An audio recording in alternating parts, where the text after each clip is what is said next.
Good morning, everyone, and I feel, first of all, it's been fantastic being here over these past few days. And secondly, I feel it's a great honor to kind of wind up this extraordinary gathering of people, these amazing talks that we've had.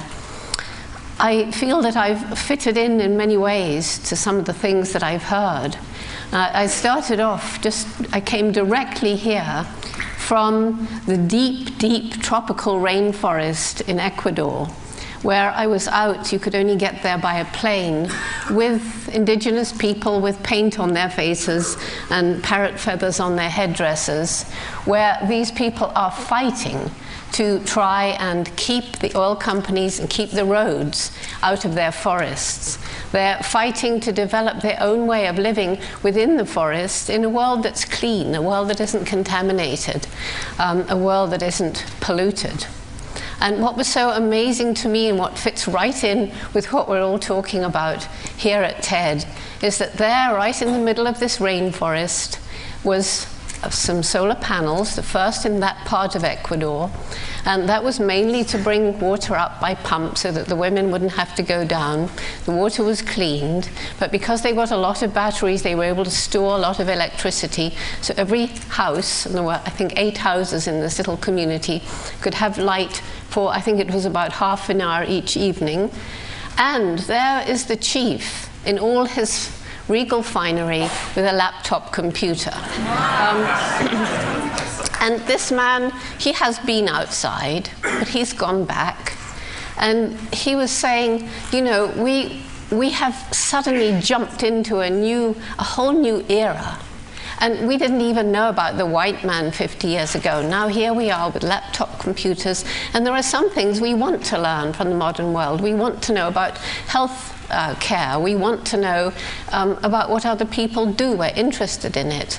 And we want to learn other languages. We want to know English and French and perhaps Chinese, and we're good at languages. So there he is with his little laptop computer, but fighting against the might of the pressures because of the debt, the foreign debt of Ecuador, fighting the pressure of World Bank, IMF, and of course the people who want to exploit the forests and take out the oil. So coming directly from there to here, but of course my real field of expertise lies in an even different kind of civilization. I can't really call it a civilization, a different way of life from a different being. We've talked earlier, this wonderful talk by Wade Davis about the different cultures of the humans around the world. But the world is not composed only of human beings, there are also other animal beings. And I propose to bring into this TED conference, as I always do around the world, the voice of the animal kingdom. Too often we just see a few slides or a bit of film. But these beings have voices that mean something. And so I want to give you a greeting as from a chimpanzee in the forests of Tanzania.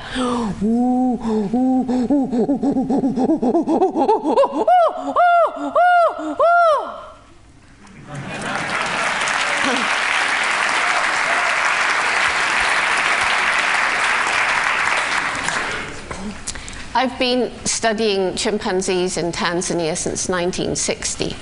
During that time, there have been modern technologies that have really transformed the way that field biologists do their work.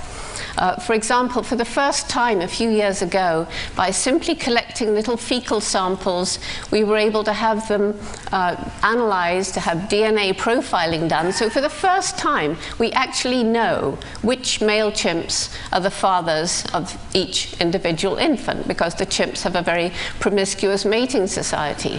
So this opens up a whole new avenue of research. And we use GSI, geographic whatever it is, GSI anyway, to determine the range of the chimps. And we're using, you can see that I'm not really into this kind of stuff, but we're using satellite imagery to look at the deforestation in the area.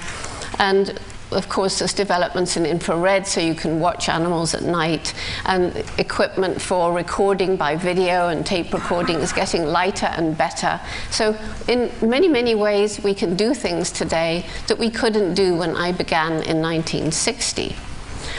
Especially when chimpanzees and other animals with large brains are studied in captivity, modern technology is helping us to search for the upper levels of cognition in some of these non-human animals, so that we know today they're capable of performances that would have been thought absolutely impossible by science when I began.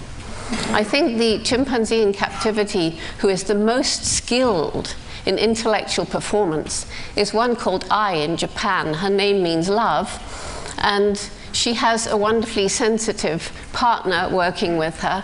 She loves her computer. She'll leave her big group and her running water and her trees and everything, and she'll come in to sit at this computer. It's like a video game for a kid. She's hooked. She's 28, by the way.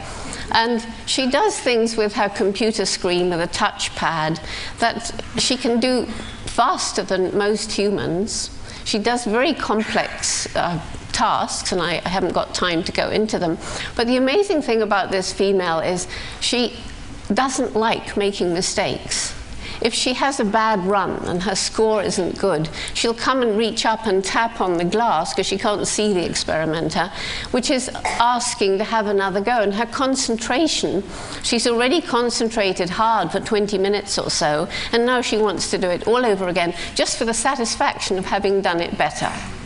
And the food is not important. She does get a tiny reward, like 1 raisin, for a correct response, but she will do it for nothing if you tell her beforehand. So, you know, so here we are, a chimpanzee using a computer. Chimpanzees, gorillas, orangutans also learn human sign language. But the point is that when I was first in Gombe in 1960, I remember so well, so vividly, as though it was yesterday, the first time when I was going through the vegetation. The chimpanzees were still running away from me for the most part, although some were a little bit acclimatized. And I saw this dark shape hunched over a termite mound. I peered with my binoculars. It was, fortunately, one adult male whom I'd named David Greybeard. And by the way, science at that time was telling me that I shouldn't name the chimps. They should all have numbers. That was more scientific. Anyway, David Greybeard. And I saw that he was picking little pieces of grass and using them to fish termites from their underground nest. And not only that, he would sometimes pick a leafy twig and strip the leaves, modifying an object to make it suitable for a specific purpose, the beginning of tool making. The reason this was so exciting and such a breakthrough is at that time, it was thought that humans and only humans used and made tools. When I was at school, we were defined as man, the tool maker. So that when Louis Leakey, my mentor, heard this news, he said, we must now redefine man, redefine tool, or accept chimpanzees as humans. We now know that at Gombe alone, there are 9 different ways in which chimpanzees use different objects for different purposes. Moreover, we know that in different parts of Africa, wherever chimps are being studied, there are completely different tool-using behaviors. And because it seems that these patterns are passed from one generation to the next through observation, imitation, and practice, that is a definition of human culture. What we find is that over these 40-odd years that I and others have been studying chimpanzees and the other great apes, and as I say, other mammals with complex brains and social systems, we have found that after all, there isn't a sharp line dividing humans from the rest of the animal kingdom. It's a very wuzzy line. It's getting wuzzier all the time as we find animals doing things that we, in our arrogance, used to think was just human. The chimps, there's no time to discuss their fascinating lives, but they have this long childhood, 5 years of suckling and sleeping with the mother, and then another 3, 4, or 5 years of emotional dependence on her even when the next child is born. The importance of learning in that time when behavior is flexible, and there's an awful lot to learn in chimpanzee society. the long-term affectionate supportive bonds that develop throughout this long childhood with the mother, with the brothers and sisters, and which can last through a lifetime which may be up to 60 years. They can actually live longer than 60 in captivity, so we've only done 40 years in the wild so far. And we find chimps are capable of true compassion and altruism. We find in their non-verbal communication, this is very rich. They have a lot of sounds which they use in different circumstances, but they also use touch, posture, gesture. And what do? They kiss, they embrace, they hold hands, they pat one another on the back, they swagger, they shake their fist. The kind of things that we do, and they do them in the same kind of context. They have very sophisticated cooperation. Sometimes they hunt, not that often, but when they hunt, they show sophisticated cooperation, and they share the prey. We find that they show emotions similar to, maybe sometimes the same, as those that we describe in ourselves as happiness, sadness, fear, despair. They know mental as well as physical suffering, and I don't have time to go into the information that would prove some of these things to you, save to say that there are very bright students in the best universities studying emotions in animals, studying personalities in animals. We know that chimpanzees and some other creatures can recognize themselves in mirrors, self as opposed to other. They have a sense of humor. And these are the kind of things which traditionally have been thought of as human prerogatives. But this teaches us a new respect, and it's a new respect not only for the chimpanzees, I suggest, but some of the other amazing animals with whom we share this planet. Once we're prepared to admit that after all, we're not the only beings with personalities, minds, and above all, feelings, and then we start to think about ways we use and abuse so many other sentient, sapient creatures on this planet, it really gives cause for deep shame, at least for me. So the sad thing is that these chimpanzees, who've perhaps taught us more than any other creature a little humility, are in the wild disappearing very fast. They're disappearing for the reasons that all of you in this room know only too well: the deforestation, the growth of human populations needing more land. They're disappearing because some timber companies go in with clear cutting. They're disappearing in the heart of their range in Africa because the big multinational logging companies have come in and made roads, as they want to do in Ecuador and other parts where the forests remain untouched, to take out oil or timber. And this has led in Congo Basin and other parts of the world to what's known as the bushmeat trade. This means that although for hundreds, perhaps thousands of years, people have lived in those forests or whatever habitat it is in harmony with their world, just killing the animals they need for themselves and their families, now suddenly, because of the roads, the hunters can go in from the towns. They shoot everything, every single thing that moves that's bigger than a small rat. They sun-dry it or smoke it. Now they've got transport. They take it on the logging trucks or the mining trucks into the towns where they sell it. And people will pay more for bushmeat, as it's called, than for domestic meat. It's culturally preferred, and it's not sustainable. And the huge logging camps in the forest are now demanding meat, so the pygmy hunters in the Congo Basin who've lived there with their wonderful way of living for so many hundreds of years are now corrupted. They're given weapons, they shoot for the logging camps, they get money, their culture is being destroyed along with the animals upon whom they depend. So when the logging camp moves, there's nothing left. We talked already about the loss of human cultural diversity, and I've seen it happening with my own eyes. And the grim picture in Africa, I love Africa. And what do we see in Africa? We see deforestation. We see the desert spreading. We see massive hunger. We see disease.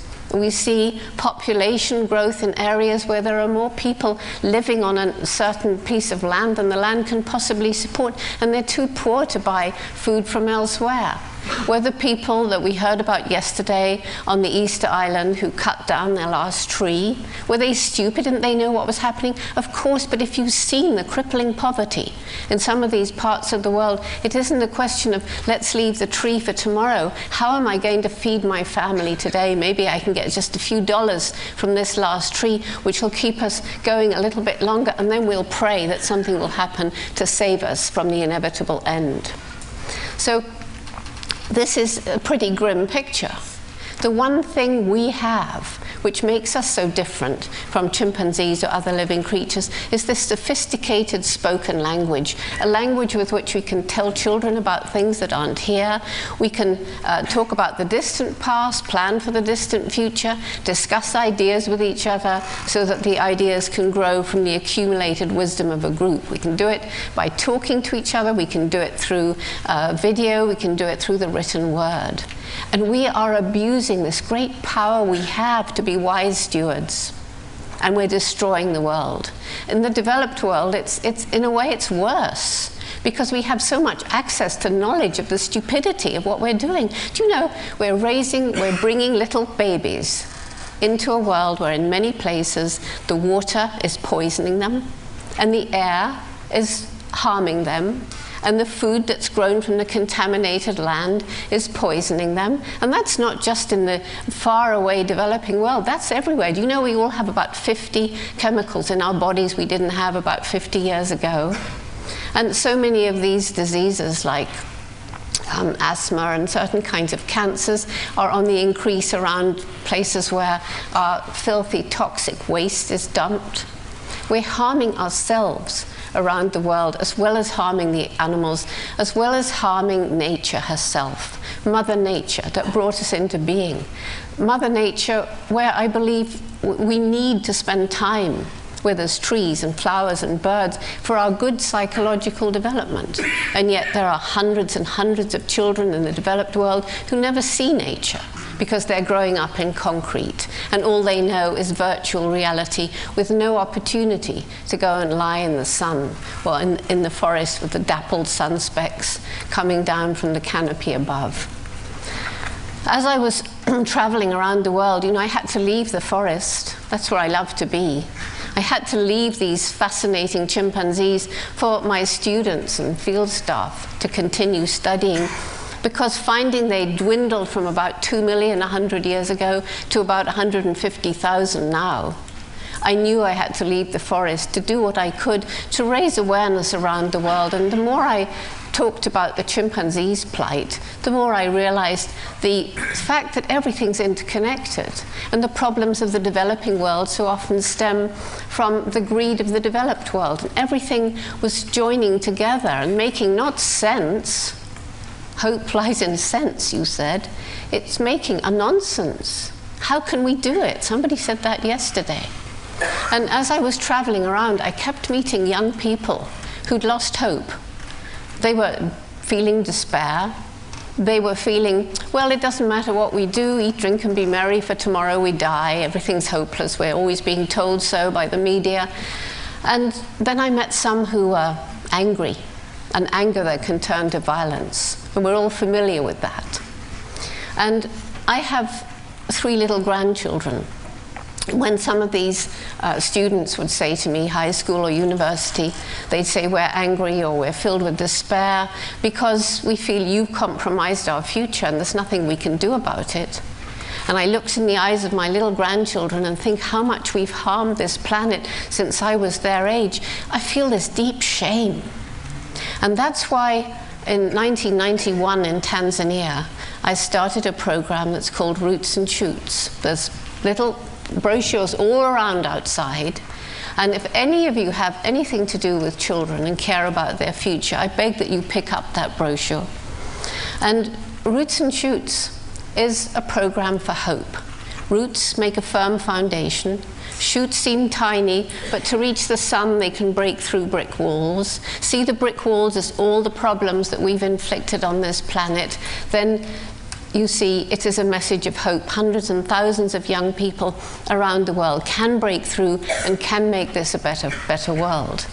And the most important message of Roots and Shoots is that every single individual makes a difference. Every individual has a role to play. Every one of us impacts the world around us every day. And you scientists know that you can't actually, even if you stay in bed all day, you're breathing oxygen and giving out CO2, and probably going to the loo and things like that. You're making a difference in the world. So the Roots and Shoots program involves youth in 3 kinds of projects. And these are projects to make the world around them a better place. One project to show care and concern for your own human community.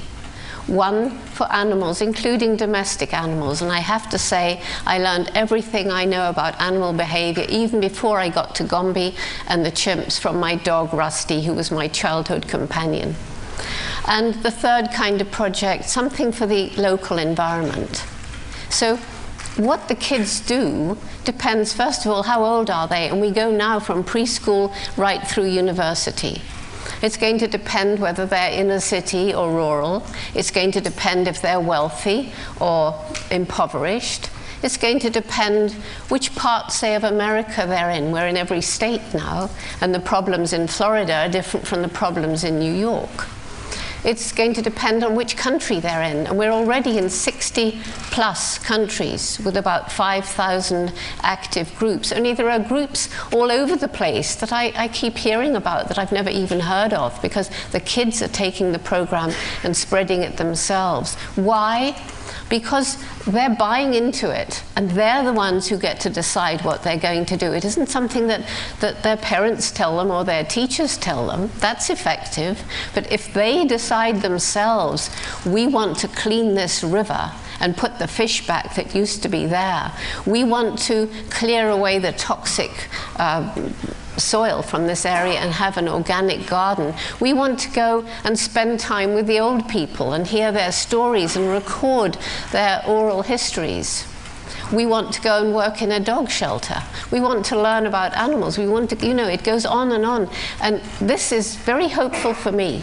As I travel around the world 300 days a year, everywhere there's a group of Roots and Shoots of different ages. Everywhere there are children with shining eyes saying, look at the difference we've made. And now comes the technology into it, because with this new way of communicating electronically, these kids can communicate with each other around the world. And if anyone's interested to help us, we've got so many ideas, but we need help. We need help to create the right kind of system that will help these young people to communicate their excitement, but also, and this is so important, to communicate their despair, to say, we've tried this and it doesn't work, and what should we do? And then lo and behold, there's another group answering these kids who may be in America, maybe this is a group in Israel, saying, yeah, you did it a little bit wrong. This is how you should do it. The philosophy is very simple. It's, we do not believe in violence. No violence, no bombs, no guns. That's not the way to solve problems. Violence leads to violence, at least in my view. So how do we solve? The tools for solving the problems are knowledge and understanding. Know the facts, but see how they fit in the big picture. Hard work and persistence, don't give up. And love and compassion, leading to respect for all life. How many more minutes? 2? 1? One. Two. I'm going to take 2. Are you going to come and drag me off? Anyway, so basically, Roots and Shoots is beginning to change young people's lives. It's what I'm devoting most of my energy to. And I believe that a group like this can have a very major impact, not just because you can share technology with us, but because so many of you have children. And if you take this program out and give it to your children, they have such a good opportunity to go out and do good because they've got parents like you. And it's been so clear how much you all care about trying to make this world a better place. It's very encouraging. But the kids do ask me, and this, it won't take more than 2 minutes, I promise. The kids say, Dr. Jane, do you really have hope for the future? You travel, you see all these horrible things happening. Firstly, the human brain. I don't need to say anything about that. Now that we know what the problems are around the world, human brains like yours are rising to solve those problems, and we've talked a lot about that. Secondly, the resilience of nature. We can destroy a river and we can bring it back to life. We can see a whole area desolated and it can be brought back to bloom again with time or a little help. And thirdly, the last speaker talked about the indomitable humans, or the speaker before last talked about the indomitable human spirit. We are surrounded by the most amazing people who do things that seem to be absolutely impossible. Nelson Mandela. I take a little piece of limestone from Robben Island prison where he labored for 27 years and came out with so little bitterness. He could lead his people from the horror of apartheid without a bloodbath. Even after the 11th of September, and I was in New York, and I felt the fear. Nevertheless, there was so much human courage, so much love, and so much compassion. And then as I went around the country after that and felt the fear that was leading to people feeling they couldn't worry about the environment anymore in case they seemed not to be patriotic, and I was trying to encourage them, somebody came up with a little quotation from Mahatma Gandhi. If you look back through human history, you see that every evil regime has been overcome by good. And just after that, a woman brought me this little bell, and I want to end on this note. She said, if you're talking about hope and peace, ring this. This bell is made from metal from a diffused landmine from the killing fields of Pol Pot, one of the most evil regimes in human history, where people are now beginning to put their lives back together after the regime has crumbled. So, yes, there is hope. And where is the hope? Is it out there with the politicians? It's in our hands. It's in your hands and my hands and those of our children. It's really up to us. We're the ones who can make a difference. If we lead lives where we consciously leave the lightest possible ecological footprints, if we buy the things that are ethical for us to buy and don't buy the things that are not, we can change the world overnight. Thank you.